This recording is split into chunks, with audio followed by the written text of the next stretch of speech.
Hello students, greatest integer function की series में आज हम लोग ये नेक्स्ट लेक्चर स्टार्ट करने जा रहे हैं और इसमें मेनली हमारा जो कंसर्न होगा वो ग्राफ से रिलेटेड क्वेश्चन होंगे जिसमें बॉक्स ऑफ एक्स इन्वॉल्व होगा।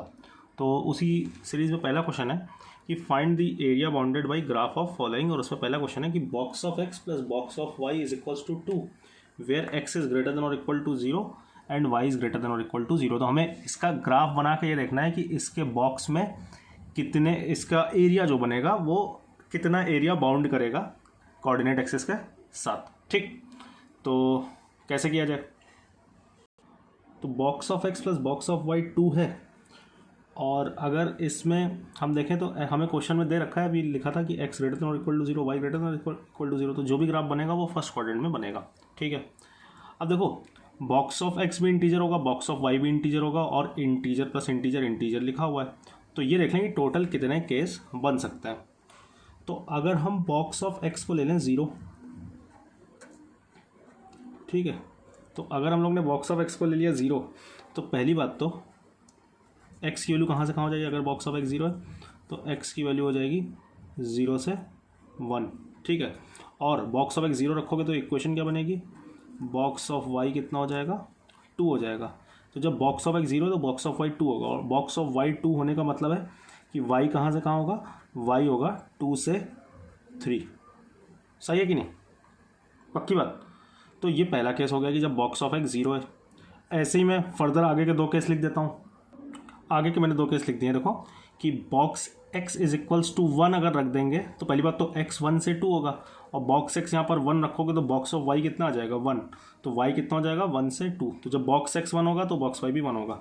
और तीसरा केस मैंने रखा कि बॉक्स x 2 हो जाए, तो जब बॉक्स x 2 रखेंगे तो बॉक्स y 0 आ जाएगा, और बॉक्स x 2 है तो x 2 से 3, बॉक्स y 0 तो y 0 से 1। अच्छा, बॉक्स x 3 रखेंगे तो बॉक्स y -1 आ जाएगा, और y फिर -1 से 0 हो जाएगा, लेकिन x और y को पॉजिटिव लेना तो इसके आगे केस नहीं बनेंगे। अब देखते हैं कि इसको ग्राफ में कैसे इंटरप्रेट किया जाए, ये जो हम लोग ने इन्फॉर्मेशन गैदर की है। तो हम लोग से बोला गया है, जो पहला केस अगर आप इसमें ध्यान दो तो पहले केस में क्या है कि x जब 0 से 1 है तो y कहाँ से कहाँ आया? 2 से 3। मतलब जब हम x की वैल्यू को 0 से 1 वेरी कराएंगे, x की वैल्यू को 0 से 1 वेरी कराएंगे तो y की वैल्यू 2 से 3 वेरी करेगी। इसका मतलब समझे कि ग्राफ क्या बनेगा? इसका मतलब हुआ कि ग्राफ कुछ ऐसे बनेगा कि जब x की वैल्यू हम 0 से 1 वेरी करा रहे हैं तो y की वैल्यू 2 से 3 जा रही है। यहाँ डॉटेड लाइन आएगी क्योंकि यहाँ पर 3 पर ओपन है और यहाँ पर 1 पर ओपन है, तो यहाँ पर भी डॉटेड लाइन आएगी। और ये जो एरिया बनेगा ये होएगा केस 1 में। क्यों होगा केस 1 में? अब देखो सिंपल सी बात है कि तुम इस बॉक्स के अंदर कोई भी पॉइंट उठा लो, कोई भी पॉइंट उठा लो इस बॉक्स के अंदर, तो उसका जो x कोऑर्डिनेट है वो 0 से 1 के बीच में तुम्हें दिखेगा, और उसका y कोऑर्डिनेट 2 से 3 के बीच में दिखेगा। और यही तो हम चाहते ही थे कि x की वैल्यू 0 से 1 है तो y की वैल्यू 2 से 3 हो। तो ये तुम्हें मेरे ख्याल से दिख रहा होगा कि इस बॉक्स के अंदर हम कोई भी पॉइंट उठाएंगे तो हमें x 0 से 1 दिखेगा और y 2 से 3 दिखेगा। क्लियर है कि नहीं? अब आगे बढ़ते हैं। दूसरे केस में बॉक्स x 1 है यानी x 1 से 2 है, और बॉक्स y भी 1 है यानी y 1 से 2 है। तो जब x की वैल्यू 1 से 2 जाएगी तो y की वैल्यू भी 1 से 2 जानी, तो x की वैल्यू 1 से 2 यहाँ जा रही है ना, तो y की वैल्यू भी 1 से 2 जानी है। तो ये कुछ ऐसे, और अगेन 2 पे दोनों जगह क्या है? ओपन है, तो यहाँ पे हम डॉटेड लाइन लगाते हैं। ठीक, तो ये कुछ ऐसे बन जाएगा। तो अभी जो मैंने ये ब्लैक वाला स्क्वायर बनाया है, तो इस स्क्वायर के अंदर तुम कोई भी पॉइंट उठाओगे तो केस 2 मिल रहा होगा। x 1 से 2 है और y भी 1 से 2 होगा, तो जब तुम इसके अंदर कोई पॉइंट उठाओगे तो x 1 से 2 है तो बॉक्स x 1 आ जाएगा, y 1 से 2 है तो बॉक्स x 1 आ जाएगा, x 1 से 2 तो बॉक्स x 1 आ जाएगा, y भी 1 से 2 है तो बॉक्स y भी 1 आ जाएगा, तो box x plus box y कितना हो जाएगा? 2 हो जाएगा। ठीक है, अब मेरे ख्याल से आप समझ चुके होंगे कि तीसरे केस पे क्या आने वाला है। x 2 से 3 जा रहा है तो x 2 से 3 यहाँ जा रहा है, और y को अब जाना है 0 से 1, तो y 0 से 1 यहाँ जा रहा है। तो ये ऐसे करके अगेन यहाँ पर 3 पर ओपन है, ठीक है, और y में 1 पर ओपन है, तो यहाँ पर हम लोग ने डॉटेड लाइन लगा दी। तो ये कुछ ऐसे करके इस जो एक्सप्रेशन हमें दिया हुआ था उसका ग्राफ कुछ ऐसा बनेगा। ठीक है, तो उसका ग्राफ कुछ ऐसा बनेगा तो अब इसका एरिया बाउंडेड बताना था।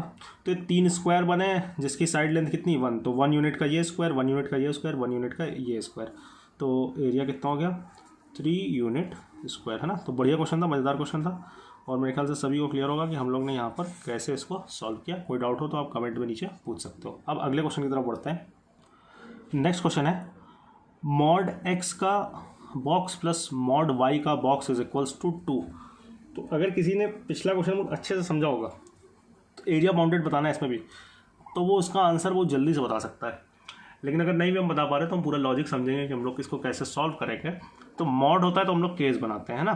तो मॉड में पहला केस तो क्या बनेगा कि हम x को भी पॉजिटिव ले लें और y को भी पॉजिटिव ले लें।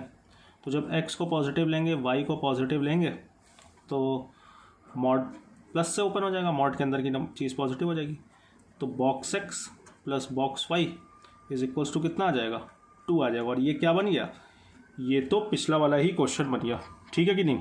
तो यानी कि इस वाले केस के लिए ग्राफ डिट्टो वही आ जाएगा जो पिछले क्वेश्चन में आया था। तो उसको हम लोग ऐसा करते हैं, बना लेते हैं। तो हम लोग ने इस तरीके से फर्स्ट क्वाड्रेंट का ग्राफ बना लिया है। अब ज़रा ध्यान देना, अब जो मैं बात बोलने जा रहा हूँ वो इस क्वेश्चन के लिए नहीं, हमेशा बहुत इंपॉर्टेंट है ग्राफ को कुछ केसेस में क्विकली बनाने के लिए। देखो ये जो भी दिया हुआ है, ये एक्सप्रेशन इसका ग्राफ बनाना है और इसका हम फर्स्ट क्वाड्रेंट का ग्राफ बना चुके हैं। इस एक्सप्रेशन में तुम जब x की जगह -x रखो, मतलब इसमें तुम x की जगह जरा -x से रिप्लेस करो इस पूरे एक्सप्रेशन को, तो क्या आ जाएगा box of mod -x plus box of y equal to 2। ठीक है, यहाँ स्पेस कम है थोड़ा सा, ठीक है। Box of mod of y है ना, उसको लिख लेना आप। तो ये क्या आ जाएगा ultimately box of mod x plus box of mod y is equals to 2। तो वही सेम चीज़ आ गई कि नहीं, वो आप डायरेक्ट देख सकते हो, मैं ना भी लिखता कि x की जगह -x रखेंगे तो mod of -x mod x हो जाएगा, तो सेम चीज़ आ जाएगी।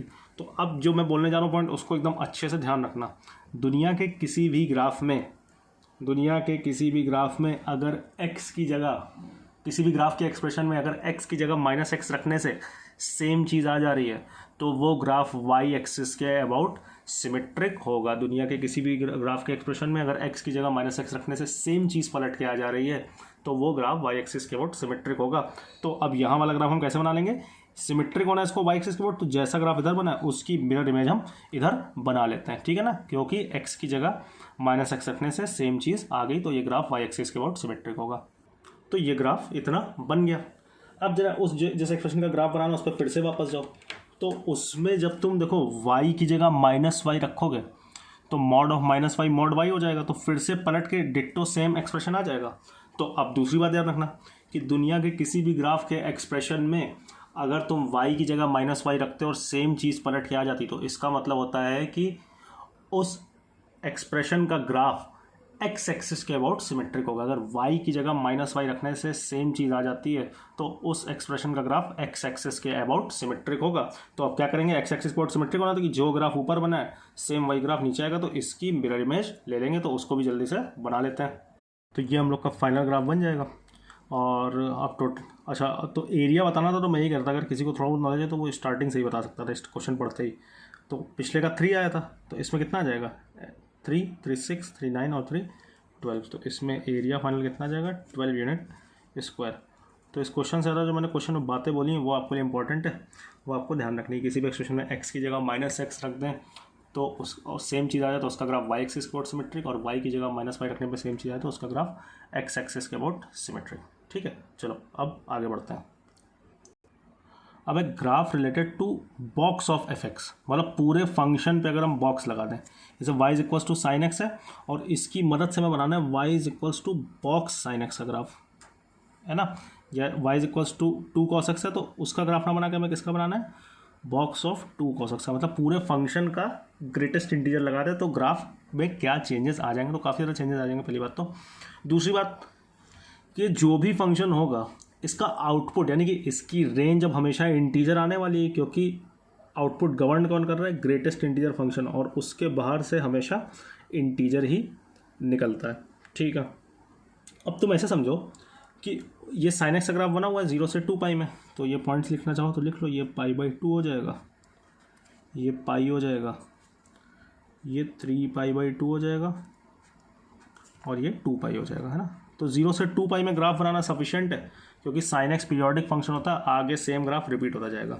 तो ऐसे समझो कि पहले जहाँ पर साइन एक्स 0 से 1 के बीच में वैल्यू ले रहा था, अब उस बीच में लग गया है बॉक्स। तो जब जब ये वैल्यू 0 से 1 ले रहा था, अब उसका बॉक्स आने पर वैल्यू क्या आने लगेगी, 0 आने लगेगी।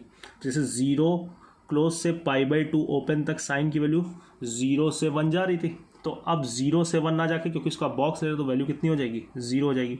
ऐसे ही जब जब साइन की वैल्यू -1 से 0 जा रही होगी, तब तब अब वैल्यू हमेशा कितनी हो जाएगी, -1 हो जाएगी। ठीक है, तो इसका ग्राफ अगर आपको सिंपली बनाना है तो आप एक काम ये कर सकते हो कि ये देख लो कि फंक्शन की रेंज में कितने इंटीजर्स आ रहे हैं। तो साइन एक्स की रेंज में कितने इंटीजर्स आ रहे हैं, साइन एक्स की रेंज में 3 इंटीजर आ रहे हैं, -1, 0 और 1। और थोड़ा अच्छा ग्राफ बनाने के लिए हम क्या करेंगे कि वहाँ पर जहाँ जहाँ ये वैल्यूज़ आ रही होंगी वहाँ पर वर्टिकल लाइंस ड्रॉ कर लेंगे। जैसे ये 0 आ रहा है तो यहाँ पर तो ऑलरेडी वर्टिकल लाइन बनी हुई है, तो ऐसे यहाँ पर π/2 पे 1 आ रहा है तो यहाँ पर एक वर्टिकल लाइन ड्रॉ कर लेंगे डॉटेड। पाई पर 0 आ रहा है, इंटीजर आ रहा है तो वर्टिकल लाइन ड्रॉ कर लेंगे। 3π/2 पे -1 आ रहा है, वर्टिकल लाइन ड्रॉ कर लेंगे। और ऐसे ही 2π पे एक वर्टिकल लाइन ड्रॉ कर लेंगे। खास ज़रूरत नहीं अभी समझने के लिए, जिससे हमें ग्राफ थोड़ा और अच्छे से क्लियर हो। तो इन सब जगह हम लोग जहाँ जहाँ साइन एक्स इंटीजर ले रहा होगा उन पॉइंट्स पे हम एक वर्टिकल लाइन ड्रॉ कर लेते हैं। तो ये हम लोग ने वर्टिकल लाइंस ड्रॉ कर ली। दूसरी बात, जहाँ ओरिजिनली साइन एक्स इंटीजर ले रहा था तो वहाँ तो अभी भी इंटीजर लेगा, मतलब कि 0 पर अभी भी वैल्यू 0 ही आएगी, π/2 पर अभी भी वैल्यू 1 आएगी, पाई पर वैल्यू अभी भी वैल्यू 0 आएगी बॉक्स लगाने के बाद भी, क्योंकि इंटीजर का बॉक्स तो इंटीजर ही आता है ना। 3π/2 अभी भी -1 आएगी और 2π पे अभी भी 0 आएगी। ठीक है, अब आते हैं उसके आगे।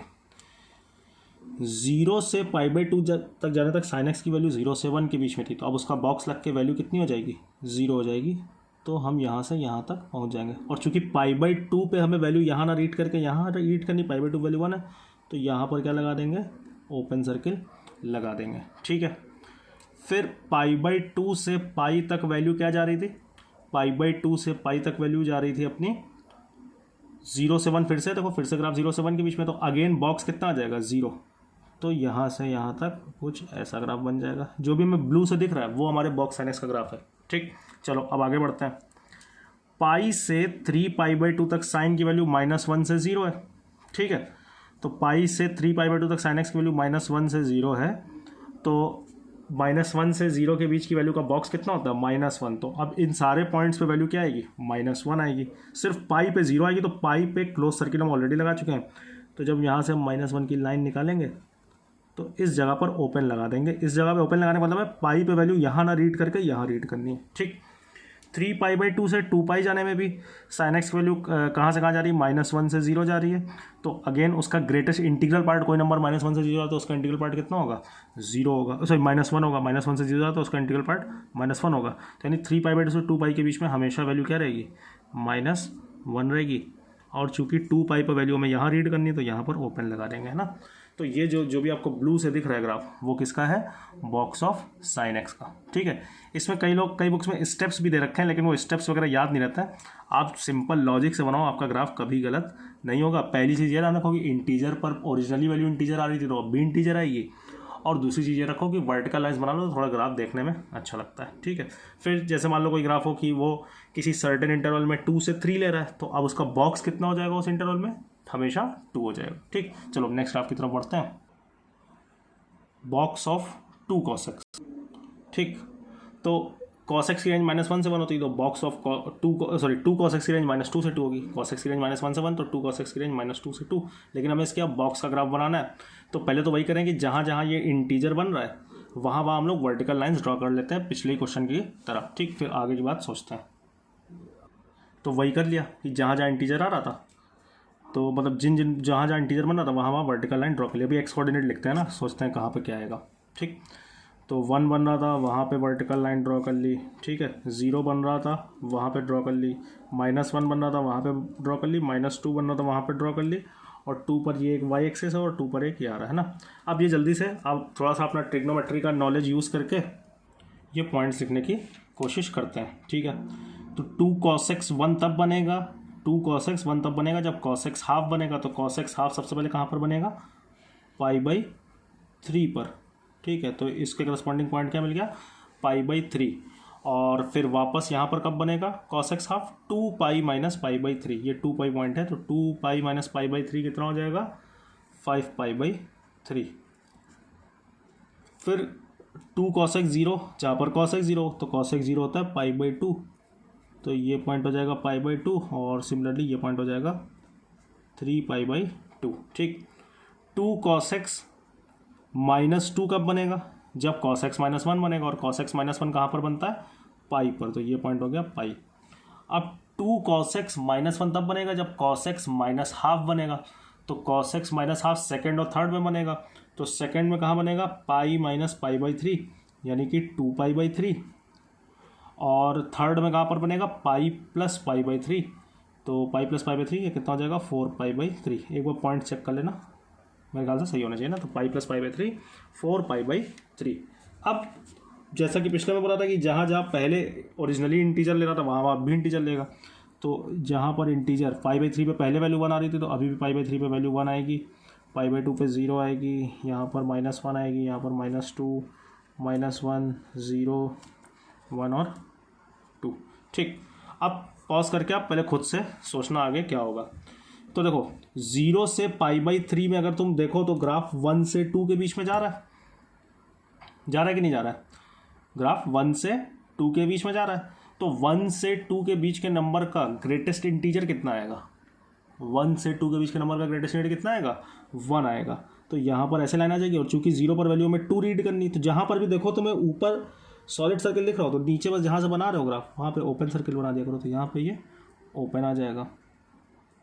ठीक, अब पाई/3 से पाई/2 में वैल्यू ग्राफ की क्या दिख रही है 0 से 1 दिख रही, तो जो चीज़ 0 से 1 है तो उसका बॉक्स कितना होगा 0 होगा, तो यहाँ पे ग्राफ ऐसे आ जाएगा। ठीक, चलो फिर पाई/2 से 2 पाई/3 में वैल्यू क्या है -1 से 0 के बीच में, तो -1 से 0 के बीच की वैल्यू का बॉक्स कितना होगा -1 होगा, है ना, -1 से 0 के बीच की वैल्यू का बॉक्स कितना होगा -1 होगा, तो यहाँ से यहाँ तक हमेशा वैल्यू कितनी रहेगी -1। यहाँ सॉलिड सर्किल दिख रहा है तो यहाँ पर ओपन सर्किल बना के और ग्राफ को ऐसे बढ़ा दिया आगे। ठीक है, अब 2 पाई/3 से पाई जाने तक ग्राफ की वैल्यू -1 से 2 के बीच में, सॉरी -2 से -1 के बीच में, है ना, -2 से -1 के बीच की वैल्यू का बॉक्स कितना होगा -2 होगा। यहाँ पर फील्ड सर्किल बन दिख रहा है तो यहाँ पर ओपन सर्किल लगा के ये ऐसे आ जाएगा ग्राफ। ठीक, पाई से 4 पाई/3 में अगेन -2 से -1 के बीच की वैल्यू मिल रही है, -2 से -1 के बीच की वैल्यू का अगेन बॉक्स कितना हो जाएगा -2 हो जाएगा, तो ये ग्राफ ऐसे चला जाएगा। ठीक है, अब जल्दी जल्दी बना लो। अब 4 पाई/3 से 3 पाई/2 तक ग्राफ -1 से 0 के बीच में, तो -1 से 0 के बीच की वैल्यू का ग्रेटेस्ट इंटीजर कितना आता है -1। यहाँ पे फील्ड सर्किल दिख रहा था तो यहाँ पे अपने आप क्या आ जाएगा होलो आ जाएगा। ठीक है, क्लियर है कि नहीं, तो कहाँ तक का ग्राफ बन गया, यहाँ तक का ग्राफ बन गया है। अब 3 पाई/2 से 5 पाई/3 में ग्राफ 0 से 1 के बीच में, तो 0 से 1 के बीच की वैल्यू का बॉक्स कितना होगा 0 होगा। ठीक, 5 पाई/3 से 2 पाई तक वैल्यू 1 से 2 के बीच में, तो 1 से 2 के बीच की वैल्यू का बॉक्स कितना होगा 1 होगा।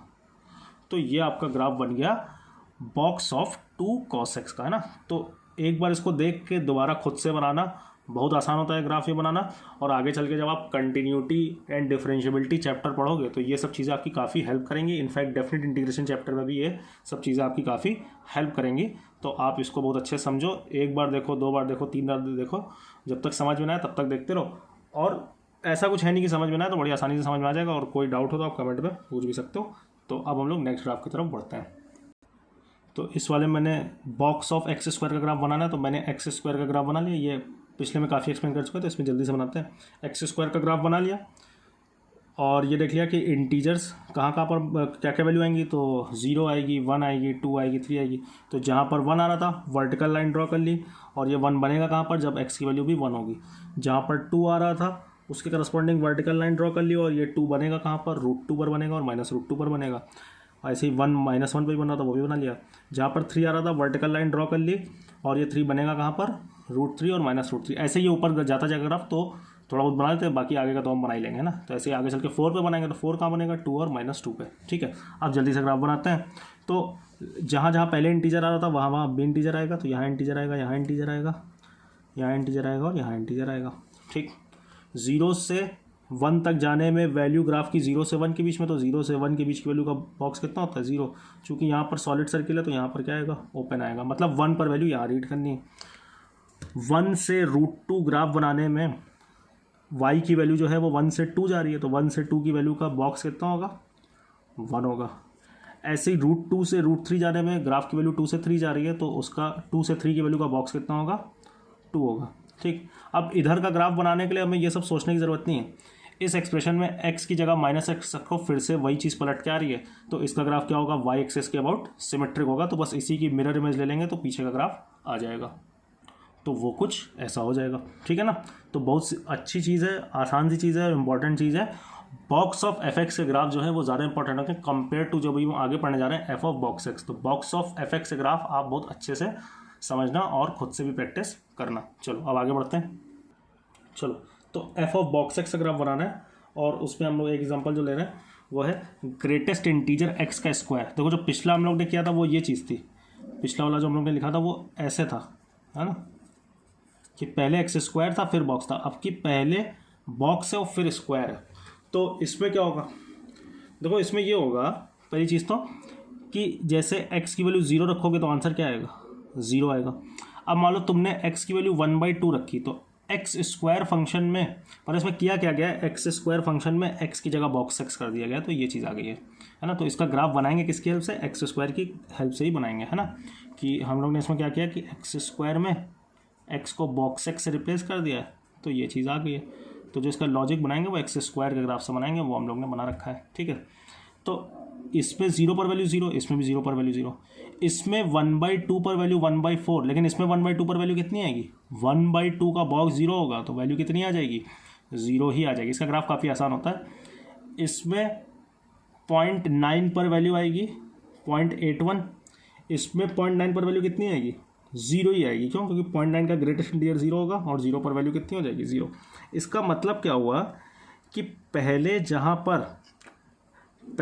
पर वैल्यू, मतलब पहले जहाँ पर नहीं, ऐसे बोले कि 0 से 1 के बीच में हमेशा वही वैल्यू आएगी, 0 क्लोज से 1 ओपन के बीच में हमेशा वही वैल्यू आएगी जो 0 पर आ रही होगी। क्यों, क्योंकि 0 क्लोज से 1 ओपन तक की कोई भी चीज़ रखोगे इसमें तो बॉक्स 0 हो जाएगा और 0 का स्क्वायर कितना हो जाएगा 0। तो 0 से 1 के बीच में हमेशा वैल्यू क्या आएगी, 0 से 1 के बीच में हमेशा वैल्यू क्या आएगी 0 आएगी। ठीक है, और इसमें आगे बढ़ें अगर, तो अब 1 से 2 के बीच में क्या वैल्यू आएगी, 1 क्लोज से 2 ओपन तक की कोई भी वैल्यू रखो, जैसे कि 1.5 रखा तो 1.5 का बॉक्स कितना हो जाएगा 1 का स्क्वायर कितना हो जाएगा 1, 1.9 का स्क्वायर होगा 3.61। ठीक है, सॉरी 1.9 का बॉक्स कितना होगा 1, मतलब 1.9 में यहाँ तो वैल्यू कितनी आ रही थी 3.61, लेकिन यहाँ 1.9 रखोगे तो उसका बॉक्स कितना हो जाएगा 1 हो जाएगा, और 1 का स्क्वायर भी कितना हो जाएगा 1। तो पहले जो भी वैल्यू आ रही हो, लेकिन अब 1 से 2 के बीच में वही वैल्यू आएगी हमेशा जो 1 पर आ रही होगी, क्योंकि 1 क्लोज से 2 ओपन तक के बॉक्स की वैल्यू क्या हो जाएगी हमेशा 1 हो जाएगी। तो 1 से 2 के बीच में वही वैल्यू आएगी जो 1 पर आ रही थी, 1 पर वैल्यू आ कितनी रही थी 1 आ रही थी। तो ये अब ग्राफ कुछ ऐसे बन जाएगा।